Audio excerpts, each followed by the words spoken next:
VP Sara Duterte, nakalimutan atang uminom ng gamot.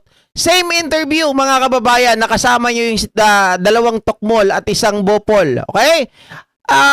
Nakalimutan atang uminom ng gamot nitong si VP Sara Duterte. Parang nilipad ng eroplano ang utak. Bakit? Usapin ito ng gera sa Iran at ng US, mga ka-GPnatics at ng mga karatig bansa. Okay? So sabi niya, dahil nga ngayon pasikat itong si Sara Duterte, nagsasabi sila na ang Pangulo daw ang bagal kumilos. Okay? Wala daw pagkilos. Hindi raw marunong mga kababayan. Wala daw pakialam sa mga kababayan natin na nasa ibang bansa para aksyonan, para ito ay pauwiin. Anong sabi niya, mga ka-GPnatics? Madali lang daw magpadala ng eroplano. Okay, ito, tingnan nyo. Pakinggan nyo. Kayo na ang bahala dahil yung kabubuhan ni Sara, mga kababayan, pag kumparahin ba naman nung panahon ng may COVID at nung panahon na nagbobombahan? Alam mo, napakadali magpadala ng eroplano eh.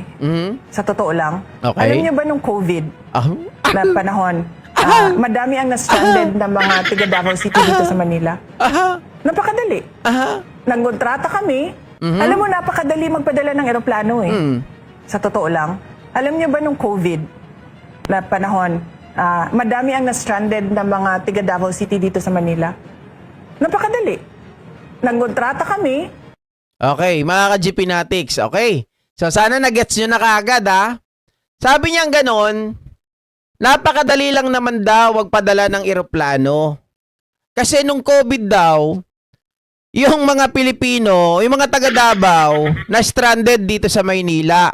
So, nangontrata daw sila ng mga eroplano para pauwiin yung mga Davaoenyo dun sa Davao. So, eto mga kababayan. Sabi niya napakadali. Bobo raw si Pangulo. Tanga-tanga daw, di marunong mag-isip. Tingnan natin ng mga kababayan ang kaibahan Davao, Manila. Dito lang yun sa Pilipinas. Okay? Davao, Manila. Pilipinas lang yun. Tanong, may gera ba? Walang gera, mga kababayan. Ang pinakagera lang natin nung panahon na yan ay laban sa COVID. Okay, sa makatuwid, mga ka-GPnatics, sa panghipapawid, wala tayong problema. Okay, ang problema lang natin dun sa mga hangin, yun nga, yung sakit, di ba? Ngayon, ikukumpara natin dun sa sinasabi niya na madali lang daw magpadala ng eroplano. Tanga-tanga rin itong mga mga co-host niya, mga kumakausap sa kanya. Okay, eto mga kababayan, nag-research tayo Ang tanong, madali lang ba na magpadala ng eroplano? Sagot, mga kababayan, hindi ganun kadali magpadala ng eroplano sa isang tulad o sa isang digmaan tulad ng nangyayari ngayon sa pagitan ng United States at Iran. It's a totally different animal. You cannot differ. Mga kababayan, you cannot differentiate. Yung pangyayari ngayon sa ibang bansa na may digmaan, di ba? Sa pagitan ng Iran at United States. At magkaiba yan nung panahon ng COVID. Kahit malakas ang militar ng US, maraming bagay ang kailangan paghandaan bago at habang ginagawa ito. Unang-una, mga kababayan, logistic, malaking paghahanda. Kailangan mo ng air bases, aircraft, carriers, fuel. Wag na natin pag-usapan niya kasi medyo pangit to. Dito na lang tayo sa pinaka-basic. Air defense ng kalaban. Okay? Mga kababayan, kunwari sabi ni Sara, nagbabagaling siya. Tanga ng presidente, tanga ni BBM, bobo. Ang dali lang magpadala ng eroplano. Ganun ba yun? Basta-basta. Tandaan po natin, mga kababayan, may air defense ang kalaban. May air defense ang kalaban. Pag kayo po ay lumapit, nagpadala tayo ng eroplano, mga kababayan, or helicopter. Ano mangyayari doon? 'Di ba? May missile radar system ang Iran na kayang pabagsakin ang eroplano. Oh. Yun ang tatargetin nila. Kasi alam nila na yun ang magpapasakit ng ulo nila. Makakalapit ka ba? Yun ang inuunan nilang sirain, yung air defense. Oh. At isa pa, Sara Duterte, nung panahon ng COVID, walang panganib sa piloto as long as nakamask ka, as long as na yung free space, mga kababayan, ay okay, wala pong nagbabantang bagyo, 'di ba? Makakalipad yung eroplano from Davao to Manila, Manila to Davao. Walang kahirap-hirap, Sara Duterte. Walang kahirap-hirap. Kaya magkaiba yun, napakabobo mo. Ganyan mag-isip ang gusto nyo maging presidente. 'Di ba? Panganib sa piloto. Mga kababayan, dahil nga po, kapag ang missile at radar system ng Iran, nakita kayo, pinasabog yun, di patay na kagad yung bukod sa sumabog na eroplano, patay ang mga piloto. O kunwari nakalusot sila. Oh, nakuha yung mga kababayan natin at iba pang mga tao doon na niligtas. Mga kababayan, tingin ninyo, bibigyan ng pagkakataon ng Iran na para yung eroplano na yon ang makapag-eskapo, makatakas, makakuha ng mga sibilyan para 'di ba? Papasabugin din nila yun. Di mas marami pang namatay. Oh. Ito pa, mga kababayan, diplomatikong epekto. Kapag nagpadala ng eroplano at umatake, maaring lumawak ang digmaan at mas maraming bansa ang masangkot.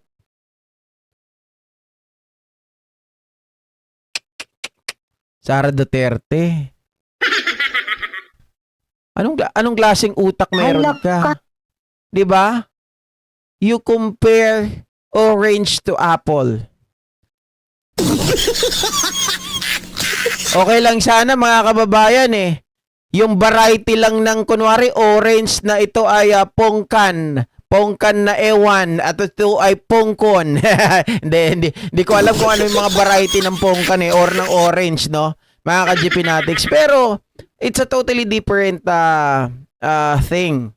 Yung sinasabi nito ni Sara Duterte, you cannot really compare. Malayong malayo.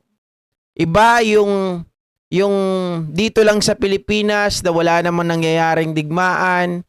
Iba po yung digmaan na nangyayari ngayon between Iran and USA. Diba? Pati ang mga airport close yan. Siyempre, mga ka-Gpnatics, ang tinitingnan dyan, yung safety. Diba? At saka mayroong bang piloto na papayag, o sige, pumunta kayo doon sa digmaan ngayon. Kunin nyo yung mga kapwa natin Pilipino. Would you believe, Sara Duterte, na yung mga piloto papayag na manganib yung kanilang mga buhay? O sige, we are willing. Okay? Willing kami i-sacrifice ang buhay namin para makuha lang yung mga kapwa natin Pilipino. Pwede ba yon? Hindi gagawin yun. Siguro, Sara Duterte, payag kami kung ikaw yung piloto. Pwede na rin yun. Ikaw na yung piloto. Diba? Pumunta ka doon sa digmaan. Para wala na kaming problema. Diba? Bayani ka na. Sigurado yun. O, papayag talaga kami nun. Kaya lang, paano mo paliliparin yun? Una, di ka marunong. Diba? O, pwede mo na isama yung mga ex-marines. Dito to, pwede mo na isama yung mga ex-marines. O, kung marunong yun mga magpalipad ng eroplano, sila pagpaliparin mo ng eroplano, sumama ka. Tapos kunin mo yung mga kababayan natin, iligtas mo. O, hero ka. Diba? Tingnan ko lang kung ano mangyari sa'yo kung makauwi ka pa. Sabi ni George Reyes, na paghahalatang walang alam, bubu. Malapit lang ang Hong Kong pero buong pamilya kami, mahirap no? Mamaya mo may mangyari pa, sabi ni Sir Leo.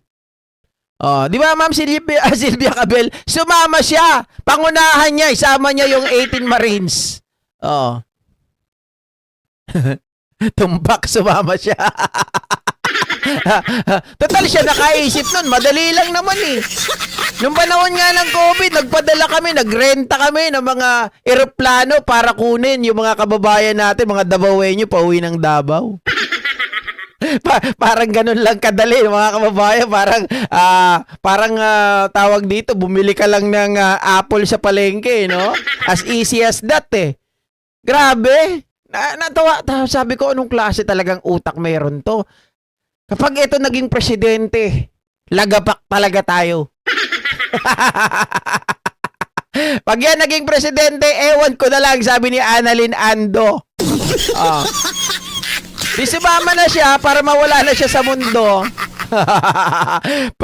GB, pwede si Sarah Pilot. Hindi ka siya marunong eh. Di sumama na lang siya. Diba?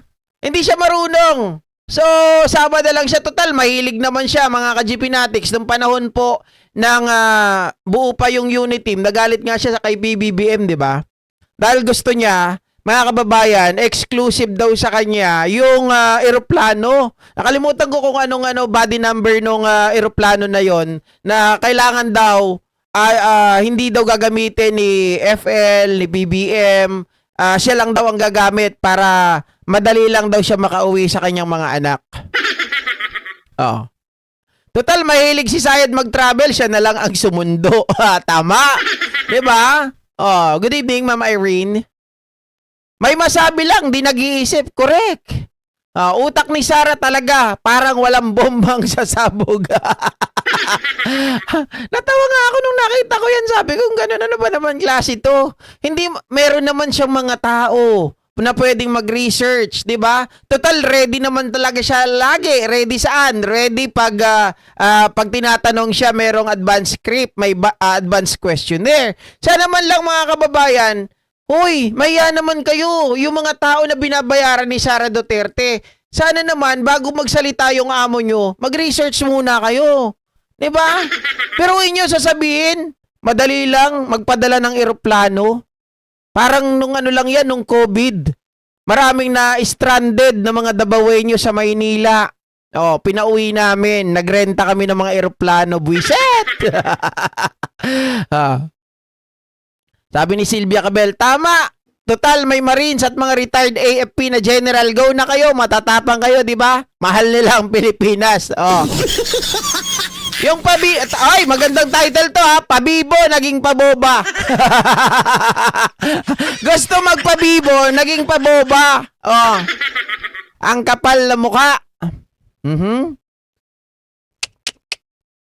Alam na natin ang mga kababayan ha. Dito pa lang sa policy na to, dito pa lang sa pag-iisip na to, walang think tank. Walang think tank doon sa kampo ni Sara Duterte. Biruin nyo yun, mga ka-GP Natics. Hindi nila nakuha. Jason Mel Cruz na imbag nga rabim boss, target ng mga ng presidente ng impyerno. Alma Manikap, shoutout po. Puro lang siya kwento, wala namang ginagawa para sa bansa. Yun nga eh. Mga kababayan, puro siya tawag dito, okay lang sana na magbigay ka ng opinion, magbigay ka ng suggestion. Yung suggestion, yung mapapakinabangan sana. Kaya lang yung suggestion, mga kababayan, suggestion na pang kahit grade 1, di ba patulan yun eh. Di ba? Sino? Hindi, eto nga, ulitin ko sa mga bagong dating. Sino ang tanga na piloto na papayag, mga kababayan, na sila po ay magsundo, pumunta doon sa Iran, sa gitna ng digmaan ng Iran at US, di ba? Papayag ka ba bilang piloto? Oy, may pamilya din yan, may mga asawa, may mga anak, di ba? May mga magulang. Hindi po nila basta-basta ipapahamak o gustong ipahamak ang kanilang mga buhay o kanilang mga sarili. Mamita Star Talk, shoutout po. Lahat ng salita ni Sarah Mau scripted, legit. Ayun ang mahirap, Mama Gina. Scripted na, legit na scripted, mali-mali pa. Hindi pinag-iisipan. Sa bagay, wala namang utek. Halak ka. Diba? Dapat ang tamaan ng bomba si Sarah baka sakali tumalino. Halak ka. Sabi ni Mamita Star Talk, may kabit pa. What? May kabit? Ang alin? Si Sarah? Hindi ko alam yan. Hindi ko alam yan, Mamita. Ayaw natin patulan yan. Kuro-kuro lang yan. Nakahaka lang. Mahirap magbintang na wala tayong ebidensya dyan. Baka mayari tayo, di ba? Ang sabi ni Trillanes, krung-krung. Alam na. Alam na, guys. Okay, so iwanan na natin yan at dito naman po tayo ang pag-usapan nito. Parang ano yun ka? Parang parang natatawa talaga ako kay Sarah. Matalino yarn. Ha? Mukhang tanga yarn. Sabi niya siguro, Dumbbell ata nga Sarah Mau na ni Agripina Lazaro. BP sa pakapalan ng mukha, walang tatalo sa'yo, promise. Sabi ni Rosario Buenafe. Legit ang pagiging bubayla ni Sarah. Sana may magtanong na media reporter Elustay kung paano pupunta sa Middle East. Kung papaliparan tayo ng missile ng Iran, di wow. Kaya nga, no? Sana mayroon talagang magtanong sa kanya. 'Di ba sabi mo madali lang na magpadala ng eroplano sa Iran para sunduin yung mga kababayan natin at magbigay tayo ng tulong? Paano po natin i-implement 'yon? Una, may papayag ba na piloto na pumunta doon? Sasabihin 'yan mga kababayan, parang style ba 'to? Okay, kapag hindi kayo pumayag na mga piloto, sambayan ng Pilipino ang magagalit sa inyo. Dahil hindi kayo makabayan. Ha? Hindi kayo marunong tumabad sa inyong tungkulin. Hindi doon nasusukot ang tungkulin. Tana mo. Visit kang kalbo ka. 'Di ba? Hindi doon. Mga ka-GP Natics, alam mo nang may gera, susuong ka pa. 'Di ba? Parang ano yan eh. May isang kuweba, mga ka-GP Natics. Tapos alam mo may leon doon. Papasok ka pa ba? Di ba hindi?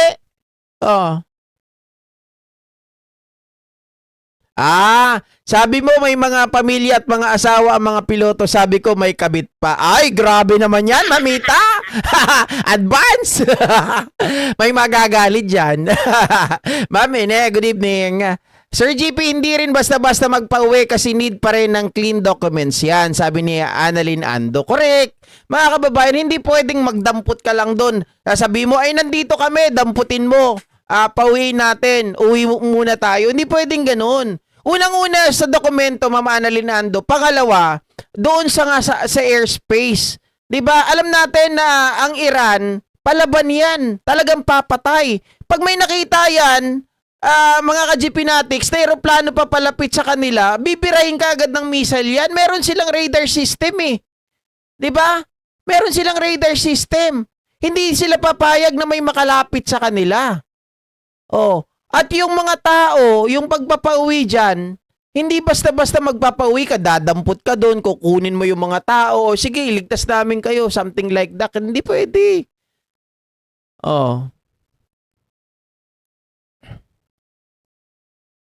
Nag-e-echo ang boses ko, parang nasa bundok. Totoo? Hindi naman. Totoo? Nag-e-echo ba? Gumagaralgal lang. Baka gumagaralgal. Hindi naman. Okay naman. Ma'am Ine. Tama. Pag nag-akusa, pakita mo sa mga tao kung totoo ang mga sinasabi mo. Di ba? Naku po, wag naman sana dyan ni Manalo yung si Pusit kawawa ang Pilipinas.